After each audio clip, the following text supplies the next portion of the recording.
morning. Good morning. Thank you so much for being on my show, Building Joyful Communities. It's a pleasure. How could I not with a title like that? Well, and I know, of course, Lisa Cook with kidSwim, and also now your new nonprofit, AllkidSwim. Building a joyful community is what you're all about, which is why I'm so excited to share your story with everybody today. Thank you so much. I really appreciate the opportunity. So tell us, let's start with what fuels your passion behind kidSwim and how you got started.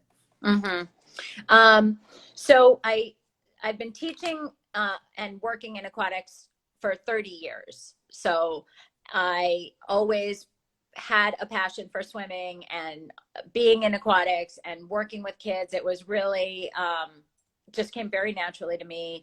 And I started at the YMCA years ago. That was my kind of first foray into professional aquatics. And then after I took a break from that, I finished school, I got married, became a teacher, high school teacher. And then after we had our first son back in 2001, we kind of wanted to be able to be with him and raise him.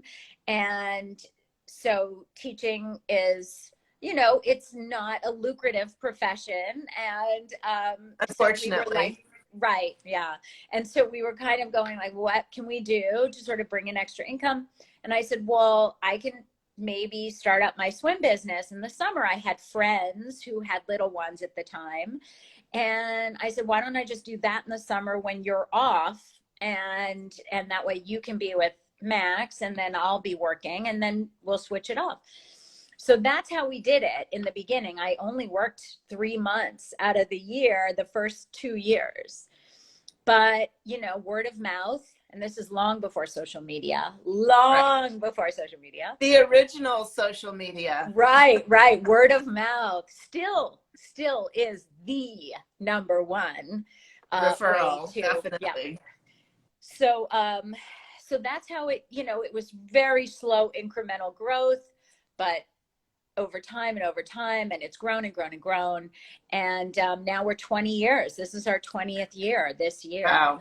And it still is a small business. The model that I created was designed for small growth, not massive growth. It's not a business that you can scale hugely, but because we're dealing with children and families and their safety, and you really want, I mean, quality is and control and all of that, it's too valuable, it's too important to sacrifice for massive style growth. So I was never comfortable with trying to create a huge business out of this business. Right. And yeah. And, you know, we have great people and great families, and it does feel like an extended family community over time. In fact, just have to say that this graduation year, all of my kids that were in my first year of my business are all graduating college this Oh my gosh. Wow. So, you have built a community, and and that's what I want to talk about a little bit I mean, during the pandemic, community was something that we all really craved and lost. A lot of us lost it. And I know your business with your swim lessons, that must have been, you know, a real challenge to figure out, like, how do I maintain my community? Yeah. And then you also mixed in social equity on top of it, and you know how important all of that is. And so if you could tell us a little bit more about that. Yeah, it really, you know, it's so ironic, or not ironic, I don't know if that's the right word, but how the universe works, because 2019 was our biggest year ever in terms of growth, in terms of revenue. I mean, it was massive, 2019. And so we went into 2020 with these huge goals. Like, really, it was crazy. And, you know, as everybody knows, within 2-3 months, we were everything ground to a halt. And we were all like a deer in the headlights going, right, how are we going to make this work? And we were essentially shut down for about 2 months, right? 2 full months. And again, because of the business model that I created, once we were cautiously under the auspices of being able to open up again, we were able to maintain our business in a really safe, conservative manner. And we were very clear about COVID rules and communication, and our instructors were amazing. Our team was unbelievable. Jess, my director of operations, was like above and beyond. And the families were great. Families were so supportive and so cooperative, and everybody really just came together.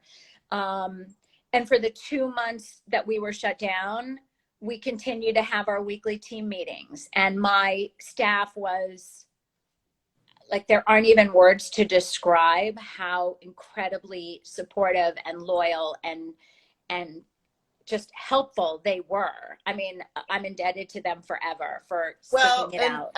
That says a lot about you and your leadership too. And again, coming back to that word community, I mean, your team and your clients are all part of a community. And when something crazy like a pandemic happens, you know, everyone just kind of bands together. Yeah, it very much felt that way. And, you know, it is one of my 3 core values that's on my website is unity, community, and fun. Those are the 3 core values of kidSwim, as they have been for years. So it's on there. Anyone can read what it is and why we, you know, associate with that. But it was that time for us to like unify and strengthen our community.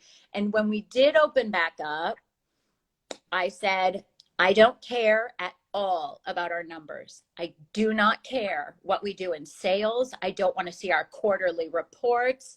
That's not what this year is about. This year is just seeing it through, remaining intact to the best of our ability. If we can, we're going to.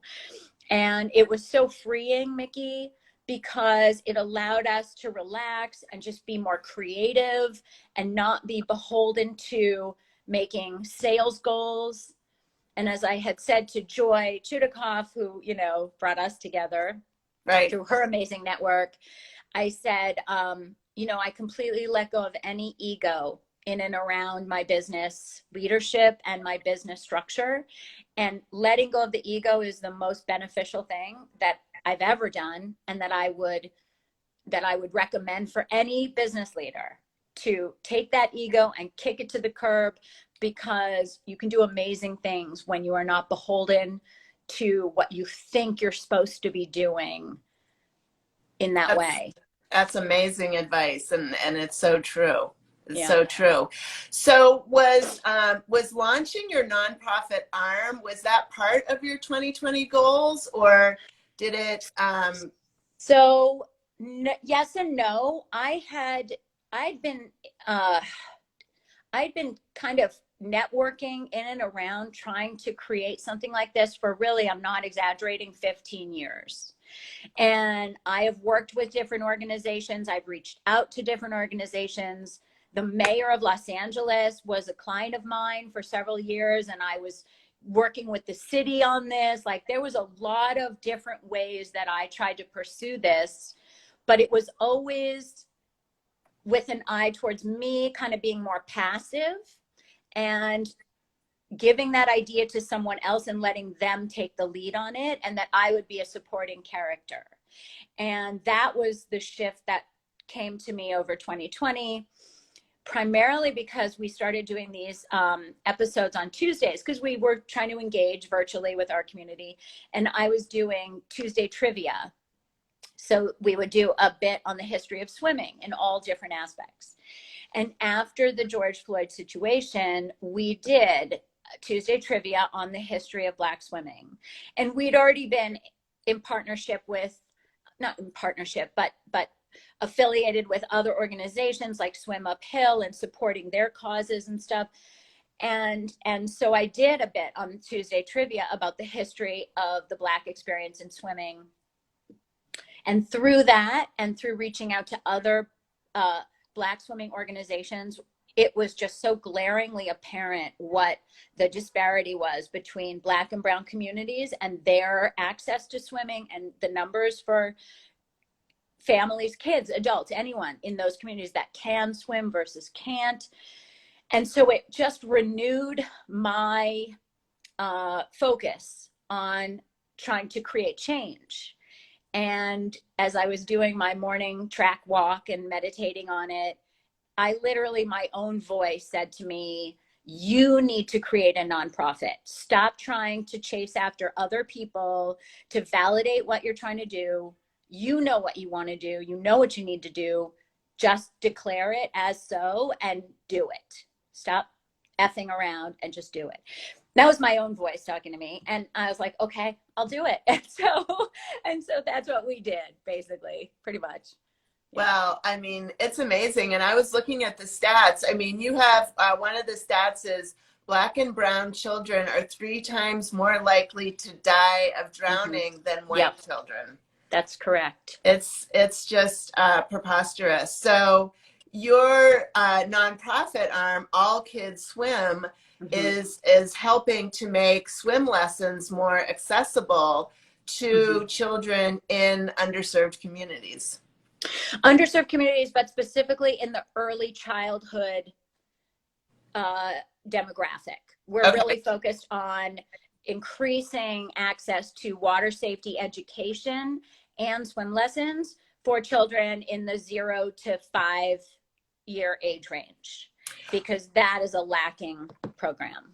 And it sounds like one of the real side effects of that is you're getting their parents in the water too, right? And that's part of it too. Absolutely. We want, when you have generations that go through life and through the system without swimming being a part of their kind of focus on a daily basis, like it's not something that is just becomes naturally in terms of a mindset.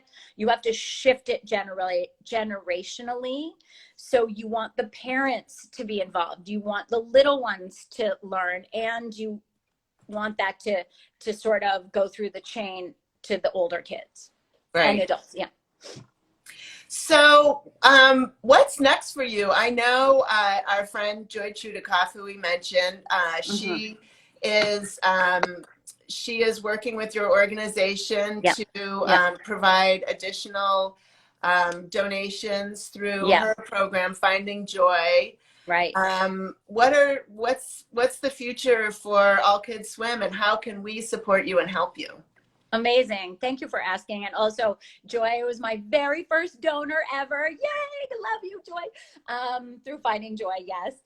So we have our first summer event coming up. We've partnered with the Swim Uphill Foundation, started by Jamal Hill.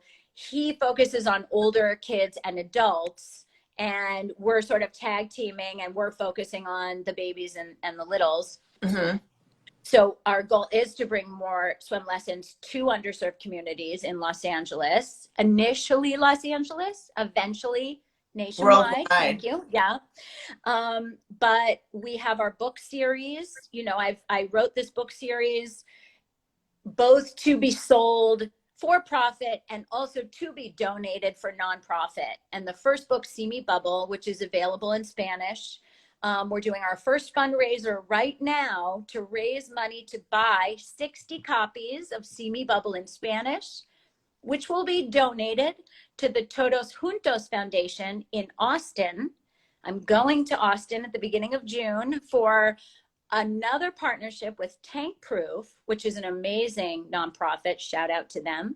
They're coming here in July, and we're going to do a joint swim event at the end of July here. So there'll be more great stuff coming. But this is our first rollout, are the books, getting into classrooms for water safety, and these week-long swim lessons for coming to the communities. Great. So how can we, how do we support you in the book, the fundraising effort for the book? Yeah, amazing. So we have a link. I will share that with you. We have a link that you can go on our site, allkidswim.org, and you can donate a minimum of $5, but $15 pays for one book plus shipping. And all the money collected, our goal is $900, and we're halfway there. So $900 will purchase 60 books that we will, that's the goal, is 60 books to donate to 60 families. And the books they're multi-ethnic, multiracial. So it's really designed for children who look like anyone and everyone to see themselves represented. And in the back of every book is water safety and drowning prevention information for parents. Great. So that's what it's designed for. It's designed for the youngest readers and for their parents to have information, valuable information. Excellent. Excellent. Well, we'll make sure we have all of that information in the show notes. Thank you. Lisa, thank you so much for your time today. And thank you for what you're doing. I mean, you're making such a huge difference in our world. And I don't think a lot of people realize like how big of an issue this is, that there's a significant portion of our population who, you know, is not able to swim. And, you know, I mean, it's tragic. And thank you for jumping in and making such a huge difference. Well, it was time. It was time. Clearly, the universe thought so, and I think so too. And thank you so much for this opportunity, Mickey. It was wonderful to talk to you. Okay. Talk to you soon. Bye. Be well. Bye.